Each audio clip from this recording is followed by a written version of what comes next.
Chetan Sharma ji, south Africa से। राधे राधे। महाराज जी, मैं south Africa में एक कंपनी में अकाउंटेंट का कार्य कर रहा हूँ। वहां मैं अकेला रहने के कारण तथा सही गलत का ज्ञान न होने के कारण मुझ में अहंकार की भावना आ गई है, जिसके कारण जाने अनजाने में मेरे माता पिता का अपमान कर देता हूँ। मेरे माता पिता ने आपको गुरु रूप में स्वीकार किया हुआ है। उन्होंने आपके वीडियो मेरे पास भेजे, जिन्हें सुनकर मेरे द्वारा किए गए माता पिता के अपमान को सोच सोचकर अभी ग्लानि सी हो रही है, जिससे मेरा मन अस्थिर है। महाराज जी, अरे वो तो प्रायश्चित हो गया, जैसे हृदय में जलन हुई ना तो वो पाप कट गया। अगर अभी माता पिता उपस्थित हैं तो उनकी सेवा करो, कैसे भी बने अब कर लो, अब चूक ना करो। वो भगवान है, मातृदेवो हो पितृदेवो हो। हम आपको अपने पिता की बात बता रहे हैं। हमारे पिता जिस दिन हम भागे उसके 3 दिन बाद हमको पकड़ा गया। खोजबीन सब शुरू हुई तो 3 दिन बाद पकड़ा गया कि एक गोरा लड़का है वहां जंगल में देवी के मंदिर में रह रहा है। तो पहले बड़े भाई आए तो उनको तो कठोर शब्दों से कह के, बहुत विवेक प्रवीण था, बचपन में भी बहुत विवेक प्रवीण था। मतलब प्रवीण ना होता तो संसार की यात्रा काटते हुए भगवान ऐसे कैसे लाते। तो जब पिताजी आए तब हम हिल गए, क्योंकि वो एक कठोर स्वभाव के और बहुत धर्मात्मा पुरुष थे। उनकी हम आंखों में कभी आंसू नहीं देखा।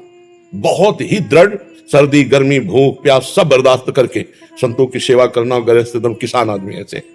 तो जब वो आए तो हमारे मन में आया कि मारेंगे अगर हम आंख खोलेंगे, बात करेंगे तो उत्तर हमारा मानेंगे नहीं है, और इनकी हम अवहेलना कर नहीं सकते। तो आंख मूंद के बैठ गए। जो ही देखा पिताजी आ रहे तो आंख मूंद के बैठ।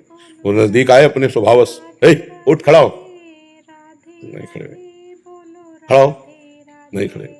तीसरी बार का आप खड़ा हो जा तो हमें लगा डंडा पड़ेगा, चौथी बार तो खड़े हो गए। बच्चे ही थे, खड़े हो गए। तो चाचा जी वगैरह उनको बड़े भैया कहते थे, तो हम भी पिताजी नहीं कहते थे, हम भी बड़े भैया कहते थे। तो उनका बड़े भैया आपसे प्रार्थना करें। उनका बताओ, हमका ये जिंदगी भगवान के नाम है, आप चाहे काट डालो ना घर जाएंगे ना आपकी बात मानेंगे। तो हम उनकी कृपा की बात बता रहे हैं। तो एकदम चैप्टर बदल गया, जैसे भगवान की कृपा ना। तो उनका सच्ची, हमका आपसे सच्ची बात कह रहे हैं। घर नहीं जाओगे करना, कभी जिंदगी में ब्याह नहीं करोगे करना। बोले खड़े हो जाओ, खड़े हो। ऐसे छाती से लगाया, कहा राम राम राम। 3 बार ऐसे छाती से कहा राम राम राम, ऐसे कहा। तो कहा जाओ, अगर ऊसर में भी बैठोगे तो फूलों की वर्षा होगी। जाओ, जिंदगी में कभी तुम्हारा कोई बाल बांका नहीं कर सकता। पर एक बात ध्यान रखना, अगर आप बाबा जी बनते हो तो हमारा आशीर्वाद, ऊसर में भी बैठोगे तो फूल बरसेंगे, और जिंदगी में कोई बाल बांका तुम्हारा नहीं कर सकता। और अगर कहीं किसी की बहन बेटी देखी तो फिर तो हमका जिंदगी में आप इस बात को कभी नहीं सुनोगे। वो तो पधार गए, कई वर्ष हो गए उनको पधारे हुए, पर उनका आशीर्वाद, माता पिता का आशीर्वाद भगवान का आशीर्वाद होता है। हाँ, तो इसलिए अगर माता पिता से कभी कटु व्यवहार हो जाए तो हमें लगता है अगर वो जिंदा हैं तो अभी बहुत बढ़िया अवसर है, उनकी सेवा करके हम क्षमापन करके अपने मातृ पितृ ऋण से उऋण हो जाए। हमारा ऋण भी तो है, केवल रुपया कमाना खाना पीना नहीं। देखो उस अवस्था को सोचो जब आप सोच कर देते थे, लघु शंका कर देते थे, तब उनके, तुम्हें तो ज्ञान नहीं था, वो अपने वस्त्रों को भी पवित्र करते, आपको भी, और कभी आपको मारा नहीं, पीटा नहीं।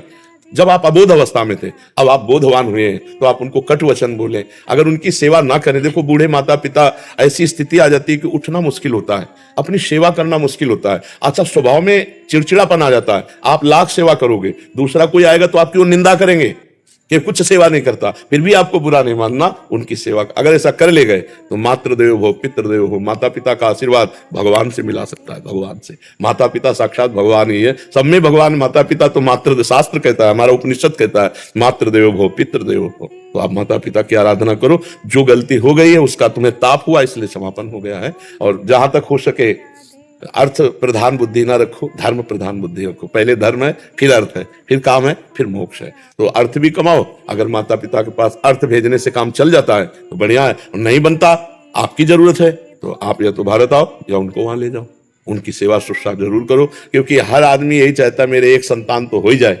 बोले किस लिए? बोले बुढ़ापे में काम आएगा। नहीं आता है कि बुढ़ापे की लकड़ी तो है ना हमारे पास।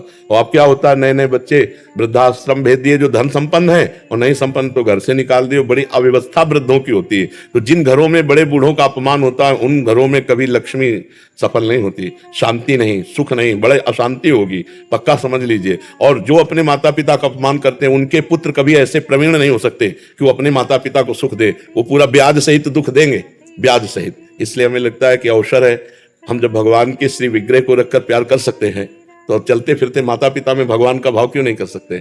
जरूर करना चाहिए। और आपको बताएं, माता का जैसा प्यार एक भगवान ही है जो दे दे, नहीं दूसरा कोई नहीं है, क्योंकि वो तो सब माताओं की माता है। नहीं तो दूसरा सृष्टि में कभी प्यार नहीं मिलता। जो माता का प्यार होता है ना, जो माता अपने हृदय से लगा करके ना ऐसे ऐसे पुचकारती ना, वो कहीं त्रिभुवन में नहीं मिलेगा आपको। अगर कोई प्यार करेगा ना बहुत आपको, तो आपका रूप देख के, रुपया देख के, शरीर देख के, भोग वासना की, लेकिन माँ ये सब नहीं देखती। अब भी जाए, इतने बड़े हो, घर जाओगे ना तो भोजन पाया, रास्ते में भोजन पाया तुम, अब देखो पाओ और सो जाओ, फिर बात करेंगे। मतलब वो आपको सुख देने की बात सोचेगी, आपके लिए इतने बड़े हो, लेकिन वो ऐसी बात करेगी कि जैसे लगता है छोटे बच्चे से बात कर रहे हो। संभाल के जाना, वहां देखो ये हम दे रहे हैं, ये उस समय खा लेना और इसे भूलना नहीं। मतलब ये प्यार कौन देता है? हाँ, संसार में तो सब स्वार्थ का व्यवहार चल रहा है। माता पिता को जरूर पूजा करनी चाहिए, माता पिता की सेवा करनी चाहिए। हम तो कहते हैं और भगवान विराजमान करो मत करो, माता पिता की आराधना कर लो, इसी से भगवान मिल जाएंगे, इसी से भगवान मिल जाएंगे।